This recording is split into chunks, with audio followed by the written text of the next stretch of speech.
এই হত্যাকাণ্ডের তদন্ত সুষ্ঠুভাবে যেন বের হয়ে আসে।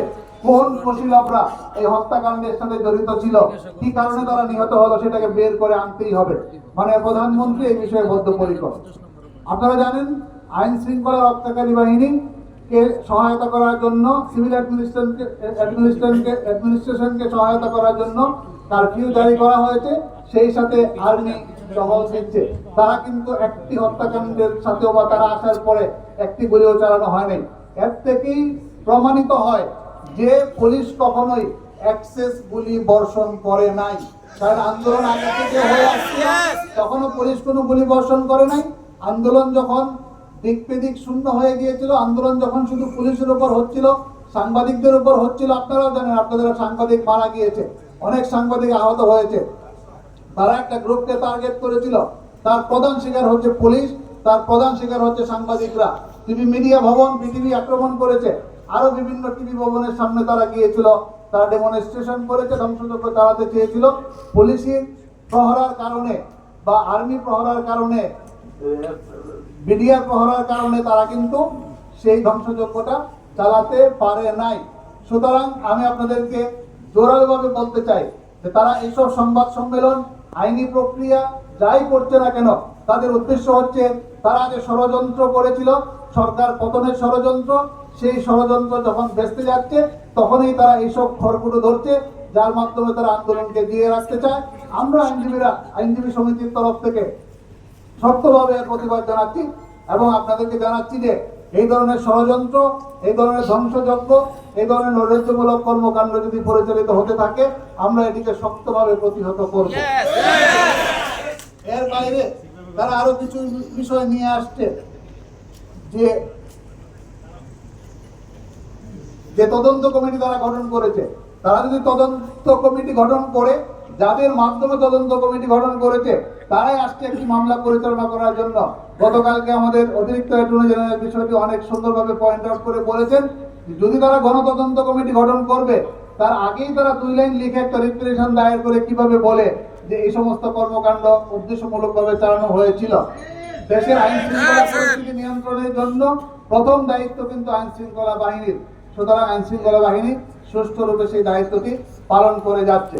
এর বাইরে আমরা বলবো, আজকে আপনারা জানেন যে একটি সিদ্ধান্ত ইতিমধ্যে হয়ে গিয়েছে যে জামাত শিবিরের রাজনীতি নিষিদ্ধ করা হবে এবং তাদের এই রাজনীতি নিষিদ্ধ হওয়ার পর তাদেরকে নিয়ে বিএনপি যে ষড়যন্ত্রে নেমেছে, বিএনপি তাদেরকে লালন পালন করে আসছে বহু আগে থেকেই। কখনো তারা বিএনপি সামনে যায়, তারা পিছনে থাকে, কখনো তাদেরকে সামনে যায়, বিএনপি পিছনে থাকে। এই যে লীলা খেলা চলছে, এই আজকের এই সিদ্ধান্তের মাধ্যমে অফিসিয়ালি সেই লীলা খেলা বন্ধ হবে। বিএনপি জামাতের সেই চক্রান্ত আর সফল হবে বলে আমি মনে করি না। আমরা দৃঢ়ভাবে প্রতিবাদ জানাই, এর নিন্দা জানাই যে যা করেছেন এনাফ ইজ এনাফ, আর সামনে বাড়বেন না।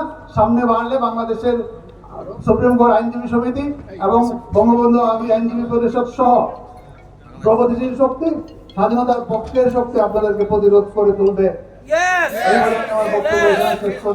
ধন্যবাদ সবাইকে।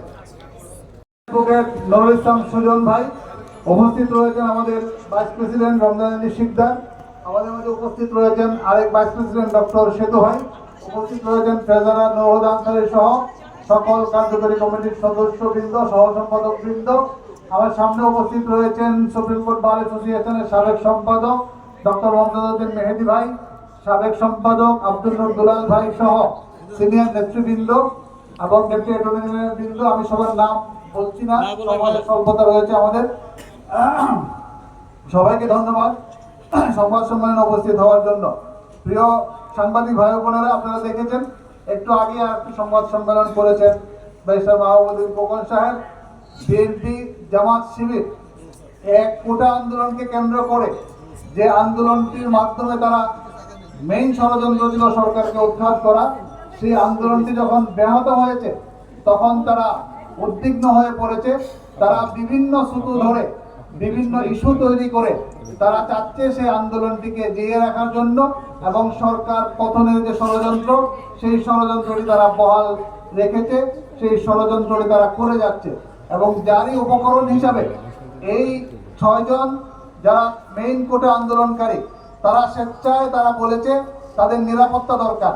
তাদেরকে অ্যারেস্ট করা হয় নাই, তাদেরকে ডিটেনশনেও নেওয়া হয় নাই। তারা একটি নিরাপত্তা স্থানে রয়েছে তাদের আকুতি অনুযায়ী। প্রথম আলো রিপোর্ট করেছে বেশ কয়েকদিন একাধারে যে তারা নিরাপত্তা চাচ্ছে, তাদেরকে নিরাপত্তা দেওয়া হয়েছে। তারা বিষয়টিকে নিয়ে সুপ্রিম কোর্টে একটি রিট দায়ের করেছে, আপনারা জানেন। এবং রিটে আমরা স্পষ্টভাবে বলা হয়েছে সরকারের পক্ষ থেকে গতকালকে যে তাদেরকে অ্যারেস্ট করা হয়নি, তাদেরকে ডিটেনশনেও নেওয়া হয়নি এবং তাদেরকে আইন মেনে ওখানে রাখা হয়েছে তাদের নিরাপত্তা প্রদানের জন্য। এবং তারা স্বেচ্ছায় সুপ্রিম কোর্ট থেকে কোটা সংস্কার করে যে রায়টি দেওয়া হয়েছে আন্ডার আর্টিকেল 104, সেই রায়টিকে তারা স্বাগত জানিয়েছে, তারা মেনে নিয়েছে এবং প্রজ্ঞাপনটিকেও স্বাগত জানিয়েছে। তারা তাদের আন্দোলনকে প্রত্যাহার করেছে, কিন্তু এই আন্দোলনটিকে জিয়ে রাখার জন্য বিএনপি, জামাত, শিবির তাদের প্রচেষ্টা অব্যাহত রেখে তারা এখানে সংবাদ সম্মেলন করছে, পার্টি অফিসে সংবাদ সম্মেলন করছে, সুপ্রিম কোর্টে তারা মামলা নিয়ে আসছে, আবার গণতদন্ত কমিটিও তারা গঠন করেছে। সেই চিহ্নিত চক্র যারা এই কাজগুলি সবসময় করে থাকে, আজকেও তারা এই কাজগুলি করে যাচ্ছে। কালকে তাদের আরেকটি দাবি ছিল গুলি করা যাবে না। সেখানে এই গণতদন্ত করে তারা একটি কথাও বলে নাই কোন গুলিটা বেআইনি ভাবে হয়েছে, কোন গুলিটা পুলিশ আরবিট্রারিলি করেছে, পিআরবি এবং সিআরপিসি না মেনে করেছে। আজকে এখানে দেখলাম তারা এই বিষয়টাকে উত্থাপন করেছে। পুলিশ, সিআরপিসি, পিআরবি সহ সকল আইন, রুলস, রেগুলেশন মেনেই তারা এই পরিস্থিতিকে শান্ত করেছে। তাদের মনে বড় কষ্ট এই কারণে যে তারা যে কারণে একটি আন্দোলন করতে চেয়েছিল, সেই আন্দোলনটি স্থগিত হয়ে যাওয়ার কারণে তারা আবারও চায় বিভিন্নভাবে এই আন্দোলনটিকে যাতে জিয়ে রাখতে পারে। তারা আরো অনেকগুলো অভিযোগ নিয়ে আসছে যে পদ্মা সেতু, মেট্রো রেল, বিটিভি ভবন, এলিভেটেড এক্সপ্রেসওয়ে সহ যে ধ্বংসযজ্ঞ যারা চালিয়েছে, সেই ধ্বংসযজ্ঞ কারা চালিয়েছে সেটা নাকি আমরা বের করতে পারি নাই। সেই ধ্বংসযজ্ঞ নিয়ে মামলা হয়েছে এবং সেই মামলাগুলি 53টা মামলা হয়েছে, হত্যাকাণ্ডের 53টি মামলা হয়েছে এবং 53টি মামলারই তদন্ত কার্য পরিচালিত হচ্ছে। 264টি মামলা হয়েছে হত্যাযজ্ঞ, ধ্বংস এবং সাবোটেজ যারা করেছে, বিভিন্ন আইনে মামলাগুলি হয়েছে। স্পেশাল পাওয়ার অ্যাক্টের 15 ধারায় মামলা হয়েছে, এক্সপ্লোসিভ সাবস্টেন্স অ্যাক্টের 3 এবং 4 ধারায় মামলা হয়েছে, সন্ত্রাস দমন আইনে মামলা হয়েছে, দণ্ডবিধি আইনে মামলা হয়েছে। সুতরাং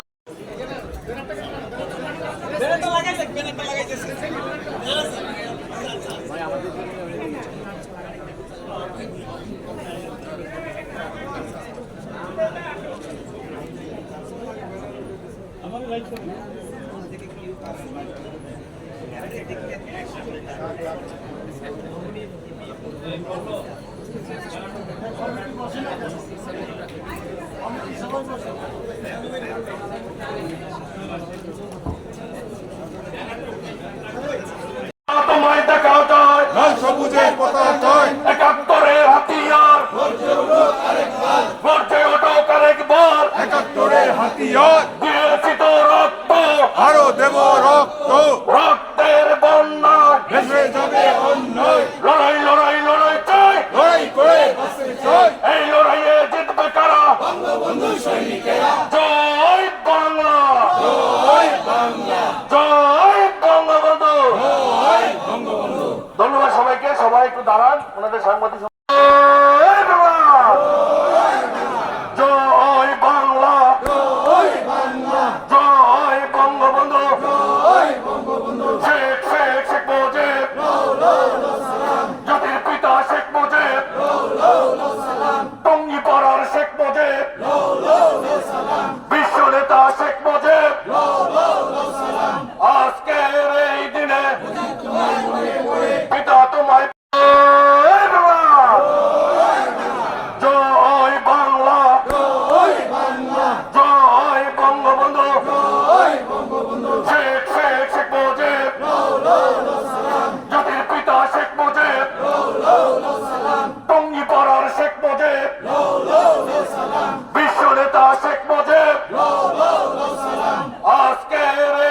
ভাই একটু সামনে তাকাই, ছবি নিচ্ছি।